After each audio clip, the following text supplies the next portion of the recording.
अस्सलाम वालेकुम। मैं हूं doctor Wajiha. I am obstetrician and gynaecologist. उम्मीद करती हूँ आप लोग सब ठीक होंगे। आज की इस वीडियो में हम डिस्कस करेंगे कि इरेगुलर मिस्ड या डिलेड पीरियड्स क्या होते हैं। तो रेगुलर पीरियड, सबसे पहले तो ये है कि रेगुलर पीरियड्स क्या होते हैं।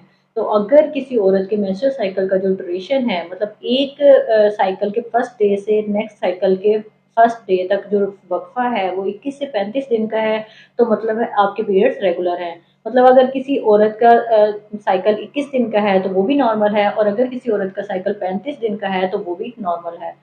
और इसमें 3 से 4 दिन की वेरिएशन वो भी एक्सेप्टेबल है। लेकिन अगर इस तरह की वेरिएशन साल में 2 से 3 बार आए तो इसका मतलब है कि आपको एक प्रॉपर मेडिकल चेकअप की ज़रूरत है। वो सारी खवातीन के जिनके पीरियड्स इरेगुलर, मिस्ड या डिलेड हैं, उनको पता होना चाहिए कि पीरियड्स की गेम आखिर है क्या। तो ये गेम जो है 4 हार्मोन्स प्ले करते हैं: estrogen, progesterone, LH and FSH. तो हमारे ब्रेन में एक ग्लैंड होता है जिसे कहते हैं हाइपोथैलेमस। तो हाइपोथैलेमस जो होता है वो जीएनआरएच एक हार्मोन रिलीज करता है, जो कि एक और ग्लैंड इंटीरियर पिट्यूटरी पर एक्ट करता है और वहां से एफएसएच या फोलिकल स्टिमुलेटिंग हार्मोन रिलीज करवाता है। अब ये हार्मोन जो है वो ओवरी पे एक्ट करता है और ओवरी के अंदर फोलिकल्स को ग्रो करवाता है। अब जो ग्रोइंग फोलिकल्स होते हैं वो एक और हार्मोन रिलीज करवाते हैं जिसे कहते हैं एस्ट्रोजन। एस्ट्रोजन की मिकदार जब एक खास लेवल तक पहुंचती है तो ये दोबारा इंटीरियर पिट्यूटरी पर एक्ट करता है और एक और हार्मोन रिलीज करवाता है जिसे कहते हैं लुटिनाइजिंग हार्मोन या एलएच। ये एलएच जो होता है वो ओवुलेशन करवाता है। जब ओवुलेशन हो जाती है तो जो पीछे रप्चर्ड फॉलिकल बचता है जिसे हम कार्पस ल्यूटियम भी कहते हैं, एक और हार्मोन रिलीज करवाता है जिसे हम प्रोजेस्टेरोन कहते हैं। अब एस्ट्रोजन जो ग्रोइंग फॉलिकल से रिलीज हुआ था वो बच्चेदानी की इनर लाइनिंग को थिक करता है और प्रोजेस्टेरोन इसको प्रेगनेंसी के लिए तैयार करता है। अगर इन केस प्रेगनेंसी नहीं होती तो ये सारी प्रिपरेशन वेस्ट हो जाती है और मंथली पीरियड्स जो हैं वो स्टार्ट हो जाते हैं।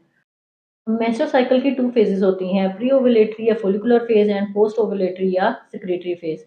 अब जो प्री ओवुलेटरी फेज है वो वेरिएबल होती है, क्योंकि बहुत सारी खवातीन में किसी भी वजह से एग की ग्रोथ स्लो हो सकती है, जिसकी वजह से प्री ओवुलेटरी फेज जो है वो उसकी लेंथ बढ़ जाती है।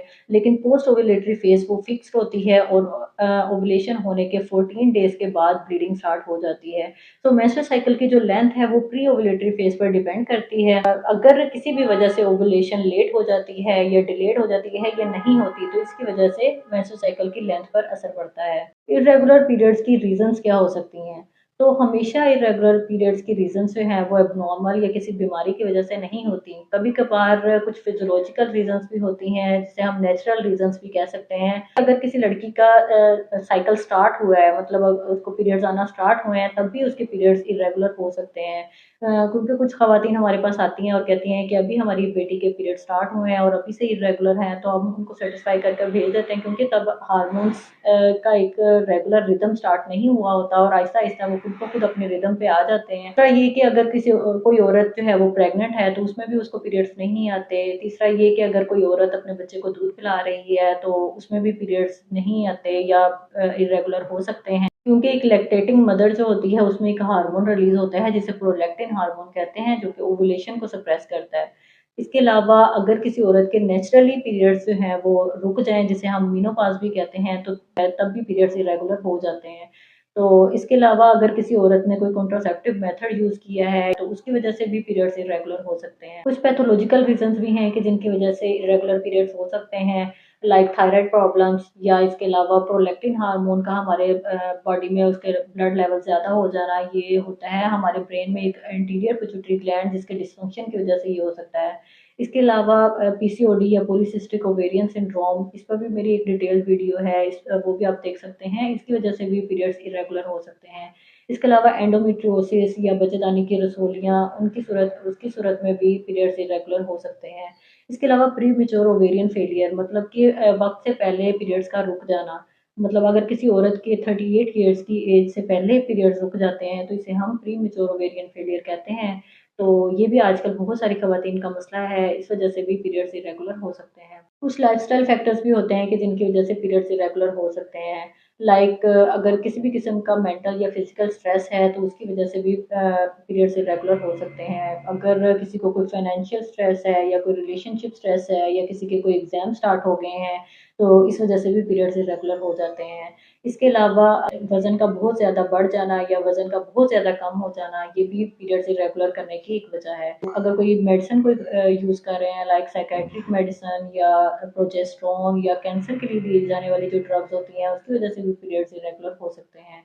अगर कोई बहुत ज़्यादा एक्सरसाइज़ कर रहा है, मतलब नॉर्मल से ज़्यादा कोई हैवी एक्सरसाइज़ कर रहा है, तो उसके भी पीरियड्स इरेगुलर हो सकते हैं। जब भी हमारे पास कोई ऐसा पेशेंट आता है कि जिसके पीरियड्स इरेगुलर हों, तो सबसे पहले तो उसका वज़न चेक करते हैं, उसके पेल्विक एरिया का एग्जामिनेशन करते हैं, फिर कुछ इन्वेस्टिगेशंस हैं जो हम उसको एडवाइस करते हैं, लाइक प्रेगनेंसी टेस्ट करवाते हैं, थायराइड और प्रोलैक्टिन के लेवल्स करवाते हैं, एलएच और एफएसएच के लेवल्स करवाते हैं, पेल्विक अल्ट्रासाउंड एडवाइस करते हैं, कभी कभार एमआरआई और हिस्टेरोस्कोपी भी करवाते हैं। तो जब भी हमारे पास कोई ऐसा पेशेंट आता है कि जिसके इरेगुलर पीरियड्स होते हैं, तो सबसे पहले तो हम उसको लाइफस्टाइल मॉडिफिकेशन की एडवाइस करते हैं कि अपना वेट जो है वो हेल्दी मेंटेन करें, ना बहुत ज़्यादा हो ना बहुत कम हो।